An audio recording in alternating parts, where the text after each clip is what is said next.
everyone, my name's Abigail. I'm a therapist, a counsellor and a psychic medium, but today I want to talk about ADHD.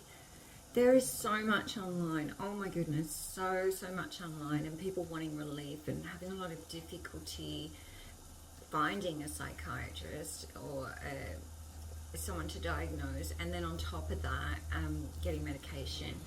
So I want to talk about ways that you can manage ADHD, and look, if medication's your thing, you do you. But I strongly believe, and this is through my own experience of working for decades with people with ADHD, having specialised knowledge of how processing is affected with ADHD, and having some children who were diagnosed a very long time ago with ADHD before it was even known or talked about at all.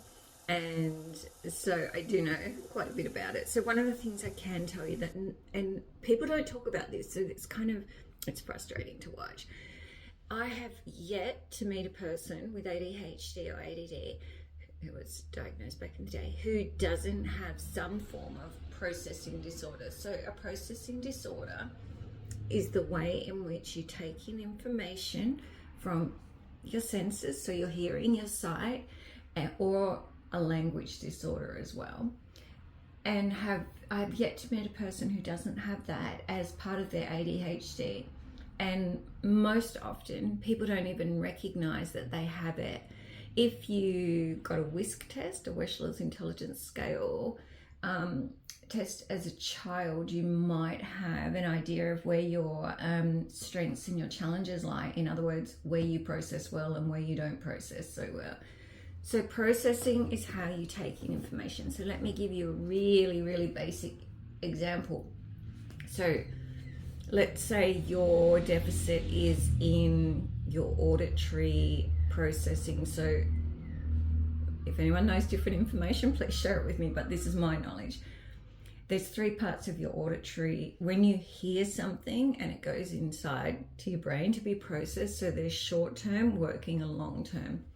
So what happens is if you have a deficit or something's not working in your short-term memory and you hear some information, or your child hears information, or something's not working with their working memory, it can't go in and be processed. You get part of it. So you'll see this in children. So little children, if you've got a 2-year-old, they should be able to follow 3 instructions. So their age plus 1.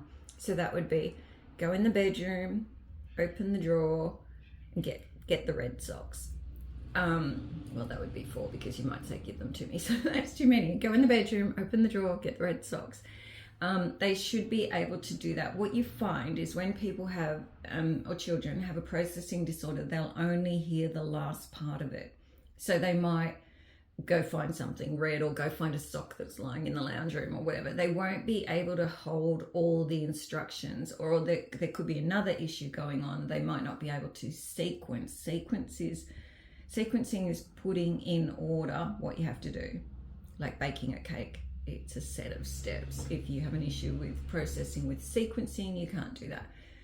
So this becomes a massive problem because over time, the child or the adult becomes extremely anxious because they don't understand why they can't follow a simple instruction. So they become really negative about themselves. This is where the work I do comes in, because we look at what's going on and we release the emotion. So that, because you can't strengthen something that's got a massive overlay of emotion, you just can't. It's too hard because you've got the flight, fight, freeze, fawn kicking in left, right, and center. So you have to work with the person around understanding their strengths and challenges and where they're able to do things really well and where they can't. And then you have to remove the layers of emotion that have built up over time to enable them to start to use this skill. And so that's the work I do. So yes, I do sessions. I'm going to make more videos about this, but because it's getting really long. I do sessions here in Victoria, sometimes at Gold Coast as well, because I alternate between the two. And I also do video sessions.